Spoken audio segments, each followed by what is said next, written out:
एक बार भगवान शंकर कैलाश पर्वत पर विराजमान थे, साथ में जगत जननी भवानी मां पार्वती भी वहीं विद्यमान थी। भोले बाबा थोड़ा समाधि में बैठ गए, सोई नारद जी आए। माता जी जय जय सीताराम। हाँ सीताराम सीताराम। माता जी भोले बाबा कहाँ है? साधना में। अच्छा अच्छा ठीक है। अच्छा माता जी भोले बाबा तो साधना में, आपको कुछ रहस्य पता है भोले बाबा? बोले क्या? 3 रहस्य हैं शंकर जी के। क्या रहस्य हैं? अरे देवी जी माता जी, पहला रहस्य तो ये है कि तुम्हारे भोले बाबा की पहले भी शादी हो चुकी। पार्वती जी बोली क्या बोल रहे? बोले ठीक कह रहे हैं, पूछ लेना। आपको पता नहीं होगा इसलिए हमने सोचा बता दें। फिर तो आपको ये भी पता नहीं होगा जो मुंडों की माला है वो किसी की है, और ये जो भस्म लगाते हैं इसका पता है रहस्य? बिल्कुल बेटा तुम्हें पता है, तुम बताओ। नारद जी बोले हम बता नहीं सकते, किसी के गोपनीय मैटर में हम पढ़ते नहीं।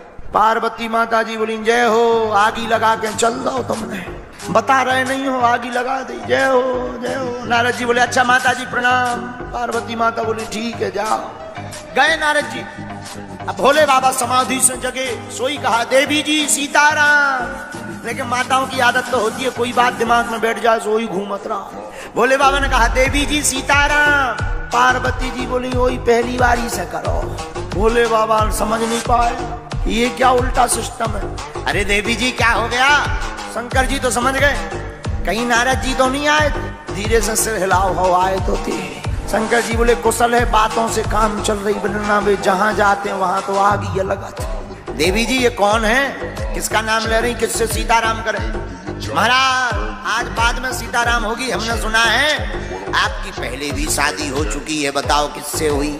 अच्छा और कोई प्रश्न? हाँ महाराज मुंडों की माला किसकी है? और कोई प्रश्न? ये महाराज भस्म किसकी है? सुनो देवी जी हमारा पहले भी विवाह हो चुका, लेकिन वो किसी और से नहीं, पूर्व जन्म में तुम ही सती थी, इसलिए तुमसे ही हमारा पहले विवाह हो चुका है। अच्छा महाराज ये मुंडों की माला, ये मुंडों की माला भी तुम्हारी ही है? हमारी? देवी हम तुमसे इतना प्रेम करते हैं कि जहां भी जब भी तुम्हारा शरीर त्याज्य होता है, जब तुम चली जाती हो तो देवी हम तुम्हारे बिना रह नहीं पाते, इसलिए तुम्हारे मुंड को उठा करके हम अपने हृदय के पास लटका लेते हैं। अच्छा महाराज ये भस्म? बोले ये रघुनाथ ये राम नाम के प्रभाव की भस्म।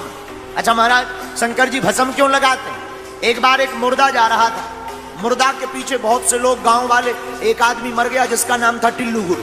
टिल्लू गुरु मर गया, बहुत से लोग पीछे थे, सब कह रहे थे राम नाम सत्य है, राम नाम सत्य है, सत्य बोलो सत्य है। शंकर जी ने कहा वाह ये लोग कितने अच्छे हैं, राम नाम सत्य कह रहे। तो शंकर जी भी पीछे खड़े हो गए और पीछे पीछे शंकर जी भी चलने लगे, क्योंकि जहां राम वहीं भोलेनाथ। तो शंकर जी भी कहने लगे राम नाम सत्य है, राम नाम सत्य। लेकिन जैसे ही शमशान घाट पहुंचे तो जो लोग गांव वाले आए थे, जहां मुर्दा को रखा हो आग लगाई, तो जो गांव वाले राम नाम सत्य कह रहे थे सब बदल गए 2 मिनट में। अब तो खुसर फुसर करने लगे एक दूसरे से। अच्छा भैया तुम्हें कब पता लगा ये कैसे मर गए गोपाल टिल्लू गुरु? सो दूसरा बोला अरे भैया क्या बताएं, हम तो दुकान जा रहे थे, तब तक बच्चा दौड़ते हुए आया कि पापा पापा पापा पापा टिल्लू गुरु तबक गए। तीसरा बोला अब हमारी मत पूछो। बोले क्यों?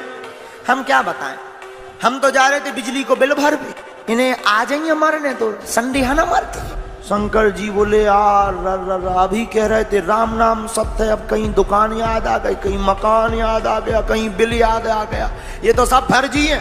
लेकिन शंकर जी ने देखा कि जिसके कारण ये राम नाम सत्य कह रहे थे वो तो बेचारा जल ही गया, लेकिन जल गया सो क्या हुआ, कम से कम इसके कारण कुछ देर ही तो सही इन लोगों ने राम नाम सत्य कहा, उसी भस्म में शंकर जी लौट गए। तब से भोले बाबा को भस्म चिता भस्म ले पहा, शंकर जी को भस्म प्रिय है। भोलेनाथ बोले राम जी के कारण हमारे शरीर में भस्म है, पर देवी जी तुम्हारे मन में ये कौतुक क्यों जगा? पार्वती जी बोली महाराज और तो सब ठीक है, आपने ऐसा कौन सा रस पी लिया है कि आप मरते ही नहीं हो, केवल हम मरते हैं। कौन सा रस पी लिया? हाँ बात अच्छी। देवी जी हमने अमर कथा का पान किया है, देवी हमने भगवान की अमृत रूपी कथा का पान कर रखा है, इससे क्या होता, मृत्यु पर विजय प्राप्त की जाती। महाराज हमको भी सुनाओ।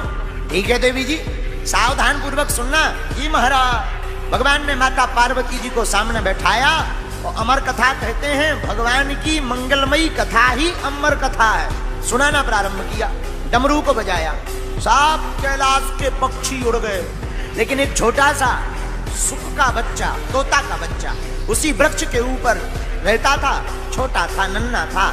माता पिता तो उड़ गए डमरू की तेज गर्जना को सुनकर, पर वो नहीं उड़ पाया। भगवान की मंगलमयी कथा सुनाना भगवान शंकर ने प्रारंभ किया, तो पार्वती जी ने कथा सुनी और हुआ क्या, नींद लग गई। नींद लागी, शंकर जी सुनाते रहे, लेकिन जो तोता का बच्चा ऊपर पेड़ के ऊपर बैठा था, वह तोता का बच्चा जवाब देने लगा। शंकर जी ने कथा पूर्ण की। पार्वती जी, जी महाराज कथा सुनी? हाँ महाराज सुनी। अच्छा बताओ क्या क्या सुना?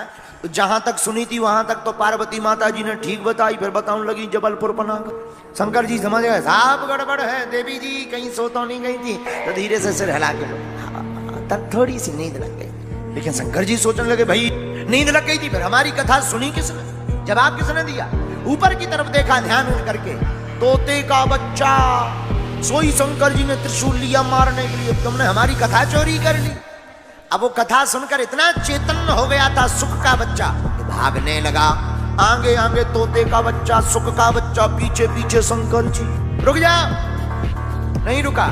उसी समय वेदव्यास जी की पत्नी धान सुपा में लेकर भटक रही थी, उनको जमुहाई आई। अब तोता ने सोचा कि और तो बचना मुश्किल है, सोई जमुहाई के माध्यम से मुंह में प्रवेश होकर गर्भ में पहुंच गए। शंकर जी दौड़ते दौड़ते दरवाजे पर आए, वेदव्यास जी खड़े थे। महाराज कहाँ जा रहे? तो शंकर जी बोले, वेदव्यास जी तुम्हारे भीतर हमारा दुश्मन घुस गया, एक चोर है हमारा। महाराज तुम्हारी क्या चोरी कर ली? तुम तो कुछ संपत्ति रखते ही नहीं हो, आपके यहाँ संपत्ति के नाम पर क्या है जो चोरी हो जाए? महाराज बोले हमारी संपत्ति चोरी नहीं हुई, कथा चोरी हुई। बोलो सीताराम। क्या चोरी हुई? कथा चोरी। धन्य है महाराज। अच्छा कथा कौन सी चोरी हुई? अमर कथा। उसको क्यों ढूंढ रहे? अरे बोले निकालो हम मारेंगे। महाराज अमर कथा का फल क्या है? भाई अमर कथा का फल है कि जो अमर कथा सुनता है वो मरता नहीं। वेदव्यास जी बोले इसीलिए तुम्हारा नाम भोला है। बोले क्यों? बोले जब जिसने अमर कथा सुन ली, जब उसे मरना ही नहीं है तो तुम त्रिशूल लेकर घूम रहे। शंकर जी को तब याद आया, अरे राम राम राम राम राम राम राम राम। कोई बात नहीं महाराज, अब ये तुम्हारी देवी जी के गर्भ में हो गया।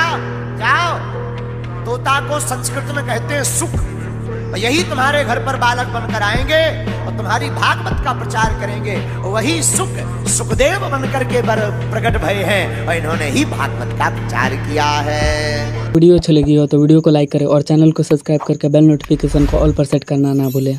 जय श्री राम।